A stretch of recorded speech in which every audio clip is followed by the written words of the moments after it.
বন্ধুরা, প্রত্যেকটি মানুষই তার কর্মের ফল ভোগ করে থাকে। ভালো কাজ করলে পুণ্য লাভ হয়, আর খারাপ কাজ করলে নরকের যন্ত্রণা সহ্য করতে হয়।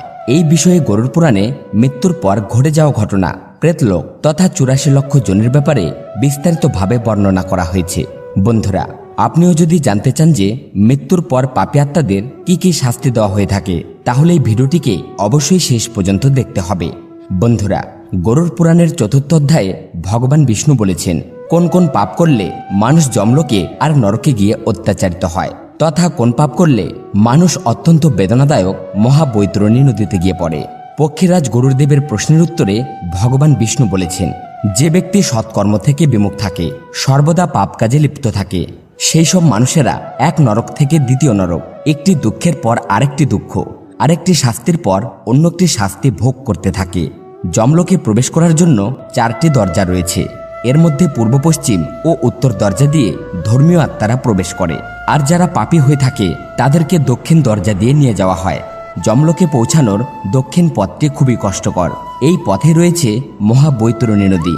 রক্ত ও পুজো ভরা এই বৈতরণী নদীতে যাদেরকে ফেলে দেওয়া হয় তারা অনেক রকম কষ্টের সম্মুখীন হয়ে থাকে। নমস্কার বন্ধুরা, আপনাকে অনুরোধ করা হচ্ছে চ্যানেলটি সাবস্ক্রাইব করুন, আর কমেন্ট বক্সে জয় শ্রীকৃষ্ণ লিখে ভগবানের প্রতি আপনার কৃতজ্ঞতা প্রকাশ করুন। বন্ধুরা, একজন মানুষ তার পাপকর্মের ফলে কি কি শাস্তি পেয়ে থাকে তা গরুর পুরাণে স্পষ্টভাবে উল্লেখ করা আছে। বন্ধুরা, আমাদের শাস্ত্রে 5টি মহাপাপের কথা উল্লেখ করা আছে। তার মধ্যে একটি পাপ হলো চুরি করা।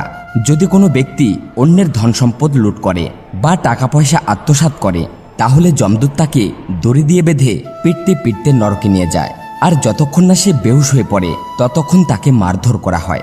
এরপর হুঁশ ফিরে এলে আবার তাকে মারধর করা হয়। বন্ধুরা, গরুর পুরাণে বলা আছে যে ব্যক্তি ব্রাহ্মণ আর গোহত্যা করে তাকে বৈতরণী নদীর কষ্ট সহ্য করে ঘোর নরক ভোগ করতে হয়। গরুর পুরাণ অনুসারে এই বৈতরণী নদী দেখতে খুবই ভয়ানক। এই নদীতে রক্ত ও পুজ গরম লাভার মতো ফুটতে থাকে। নদীর ধারে ধারে হাড়ের স্তূপ তৈরি হয়ে রয়েছে। পাপী মানুষদেরকে এই নদী পার করে যেতে হয়। যে মহাপাপীরা ঘরে, গ্রামে আর জঙ্গলে আগুন লাগিয়ে দেয়, যমদূত তাকে অগ্নিকুণ্ডে নিয়ে গিয়ে রান্না করে। তারা অগ্নিকুণ্ডের জ্বলন্ত লাভা পান করে। যখন ওই পাপী ব্যক্তি ছায়ার জন্য প্রার্থনা করে, তখন যমদূত তাকে অশিপত্র নামক একটি বনে নিয়ে যায়, যেখানকার অস্ত্রের মতো ধারালো পাতা দিয়ে তার প্রতিটি অঙ্গ পতঙ্গ কেটে যায়। যমদূত তাকে ওই শীতল বনের ছায়ায় সুখপূর্বক ঘুমাতে বলে, কিন্তু সে তার কাটা অঙ্গ পতঙ্গের ব্যথায় ঘুমাতে পারে না। যখন সে ক্ষুধা তৃষ্ণায় ব্যাকুল হয়ে জলপান করতে চায়, তখন যমদূতরা তাকে ফুটন্ত গরম তেল পান করতে দেয়। সেই তেল পান করার সাথে সাথেই তার অন্ত্র পুড়ে যায়, আর সে নিচে পড়ে কাতরাতে থাকে। যেসব মানুষেরা অন্যের সম্পত্তি দখল করে, সেই সব মানুষদের বন্দি করে তামিশ্রম নামক নরকে ফেলে দেওয়া হয়, যেখানে তাদেরকে ততক্ষণ ধরে মারা হয় যতক্ষণ না তারা বেহুশ হয়ে পড়ে। এরপর জ্ঞান ফিরে এলে আবার তাকে পিটিয়ে পিটিয়ে রক্তাক্ত করে দেওয়া হয়। শাস্ত্রমতে এই প্রক্রিয়া ততক্ষণ ধরে চলতে থাকে যতক্ষণ না পর্যন্ত তার শাস্তির মেয়াদ সমাপ্ত হয়। বন্ধুরা, হিন্দু ধর্মগ্রন্থে অহিংসার গুরুত্ব অনেক। গরুর পুরাণে উল্লেখ করা আছে যে নিরপরাধ প্রাণীকে হত্যা করা মহাপাপ। এর জন্য গরুর পুরাণে একটি কঠোর শাস্তির ব্যাপারে উল্লেখ করা আছে। এমন ব্যক্তিদের গরম তেলে ডুবিয়ে সিদ্ধ করা হয়। এছাড়াও যেসব মানুষেরা পশু পাখিদের হত্যা করে খায়, তাদের জন্য কঠোর শাস্তি নির্ধারণ করা হয়েছে। এমন মানুষদেরকে জন্তু জানোয়ারদের মাঝে ছেড়ে দেওয়া হয়, আর জন্তু জানোয়াররা তাদেরকে ছিঁড়ে ছিঁড়ে খায়। এছাড়াও কুম্ভীবাগ নরকে সেই সব পাপী আত্মাদের নিয়ে আসা হয় যারা শখের বশে পশু পাখিদের হত্যা করে। এখানে তাদের শাস্তি হিসেবে বারবার ফুটন্ত তেলে সিদ্ধ করা হয়। বন্ধুরা, কিছু কিছু পাপ রয়েছে যার শাস্তি এইসব শাস্তির চেয়েও অনেক ভয়ানক। আসুন জেনে নিই গরুর পুরাণে লেখা সেই সব শাস্তির ব্যাপারে। যেসব মানুষেরা বড়দের অপমান করে বা ঘর থেকে বের করে দেয়, এমন ব্যক্তিদের নরকের আগুনে ততক্ষণ ধরে রাখা হয় যতক্ষণ না তার চামড়া উঠে যায়।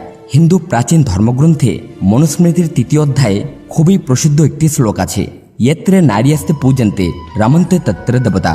অর্থাৎ যেখানে নারীদের পূজা করা হয়, তাদেরকে সম্মান করা হয়, সেখানে স্বয়ং দেবতারাও বাস করে থাকেন। গরুর পুরাণ অনুসারে যেসব মানুষেরা নারীদের সাথে অপকর্ম করে বা তাদের সাথে প্রতারণা করে, সেই সব মানুষদেরকে পশুর শ্রেণীতে রাখা হয়েছে। এমন মানুষদেরকে মলমূত্রে ভরা কুয়োর মধ্যে ফেলে দেওয়া হয়, যেখানে তাদেরকে এইসব খেয়ে বেঁচে থাকতে হয়। বন্ধুরা, আমাদের ধর্মগ্রন্থ বলে যে স্বামী স্ত্রী একে অপরের সাথে ততক্ষণ ধরে থাকে যতক্ষণ না পর্যন্ত তারা একে অপরের অর্থ ভোগ করতে পারে। এমন মানুষেরা মৃত্যুর পর নরকেই যায়। এই ধরনের মানুষদের শাস্তি হিসেবে লোহার গরম খুঁটির সাথে বেঁধে চাবুক দিয়ে আঘাত করা হয়। গরুর পুরাণ অনুসারে অন্ধামিত্রম নামক নরকে সেই সব স্বামী স্ত্রীর আত্মাকে নিয়ে আসা হয় যারা একে অপরকে শুধুমাত্র লাভে বা ভোগের বস্তু হিসেবে বিবেচনা করে। তাদেরকে নরকে নিয়ে এসে ততক্ষণ ধরে মারা হয় যতক্ষণ না পর্যন্ত তার সময় সমাপ্ত হয়। শুধু তাই নয়, শাস্ত্রে এও লেখা আছে যে গুরু আমাদেরকে ভালো মন্দের জ্ঞান দিয়ে থাকেন, তাই গুরুকে পিতার সমান মানা হয়েছে আর গুরুপত্নীকে মায়ের মর্যাদা দেওয়া হয়েছে। যারা গুরু স্ত্রীকে নিয়ে খারাপ চিন্তা ভাবনা করে তাদেরকে মহাপাপী বলা হয়েছে। এমন মানুষেরা মৃত্যুর পর জয়ন্তী নামক নরকে গিয়ে পড়ে।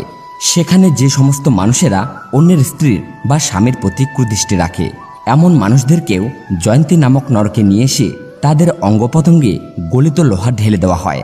গরুর পুরাণে আত্মহত্যাকে অপরাধ হিসেবে গণ্য করা হয়েছে, কারণ ধর্মমতে বহু জন্মের পর মানব জীবন পাওয়া যায়। এমন অবস্থায় এটিকে নষ্ট করা বোকামি ও অপরাধ বলে গণ্য করা হয়েছে। বলা হয় যে ব্যক্তি আত্মহত্যা করে সেই ব্যক্তির আত্মা আমাদের মাঝেই ততক্ষণ ধরে ঘুরে বেড়ায় যতক্ষণ না পর্যন্ত তার সময় সমাপ্ত হয়। সে স্বর্গ বা নরকে স্থান পায় না, না তো সে আর দ্বিতীয় জন্ম পায়। এই ধরনের আত্মারা ততক্ষণ ধরে মুক্তি পায় না যতক্ষণ না তাদের কালচক্র সমাপ্ত হয়। আত্মহত্যার পর সে যদি কোনো জীবন পেয়েও থাকে তা বড়ই কষ্টকর হয়ে থাকে। গরুর পুরাণে বহু পাপের কথা বর্ণিত আছে, যা করার পর বৈতরণী নদীর ভয়ানক কষ্ট সহ্য করতে হয়। আসুন আমরা সংক্ষেপে জেনে নিই যা করার পর একজন পাপী আত্মা বৈতরণী নদীর ভয়ানক কষ্ট সহ্য করে। গরুর পুরাণ অনুসারে যারা শিশু হত্যা করে, নারী ও গো হত্যা করে, গর্ভপাত করায়, এমন পাপী আত্মারা বৈতরণী নদীতে গিয়ে পড়ে। এছাড়া যে ব্যক্তি গুরু, শিশু, ব্রাহ্মণ, ভগবান ও নারীর সম্পদ চুরি করে তারাও বৈতরণী নদীর ভয়ানক কষ্টের সম্মুখীন হয়। যে ব্যক্তি ঋণ নেয় এবং তা ফেরত দেয় না, এছাড়াও যারা বিশ্বাসঘাতকতা করে, কাউকে বিষ দিয়ে হত্যা করে, গুণী স্ত্রীকে পরিত্যাগ করে, এছাড়াও যারা মাতা পিতা ও গুরুকে অপমান করে, সেই সব পাপীরা বৈতরণী নদীতে বছরের পর বছর ডুবতে থাকে। এছাড়াও যারা নির্দোষ মানুষকে দোষারোপ করে, হাজার গুণ থাকা সত্ত্বেও তাকে উপেক্ষা করে, তারাও বৈতরণী নদীতে গিয়ে পড়ে। বন্ধুরা, যদিও আপনি আপনার কাজের বা কথার মাধ্যমে কারোর ক্ষতি করেননি, কিন্তু কারোর প্রতি ক্ষোভ পোষণ করাও পাপ হিসেবে বিবেচনা করা হয়েছে। কাউকে নিয়ে খারাপ চিন্তা ভাবনা করলেও আপনি পাপের ভাগী হয়ে যান। তাই খুবই জরুরি আপনি কাউকে নিয়ে খারাপ ভাববেন না বা তার পিছনে তার সমালোচনা করবেন না, বরং আপনার সাথে যা কিছু হচ্ছে, খারাপ বা ভালো হচ্ছে, তা আপনার অতীতের কর্মফল এবং ঈশ্বরের ইচ্ছা বলে গ্রহণ করুন। বিশ্বাস করুন, আপনি এটি অনুশীলন করতে থাকলে আপনার জীবনে ইতিবাচকতা, তৃপ্তি, সুখ এবং ভক্তি বৃদ্ধি পাবে। বন্ধুরা, আমরা আশা করি পাপীরা যে 5টি ভয়ানক শাস্তি পেয়ে থাকে তা আপনারা হয়তো বুঝতে পেরেছেন। তো বন্ধুরা, ভিডিওটি ভালো লাগলে অবশ্যই একটি লাইক করে দিবেন আর কমেন্ট বক্সে পুরো শ্রদ্ধার সাথে লিখবেন জয় শ্রীকৃষ্ণ।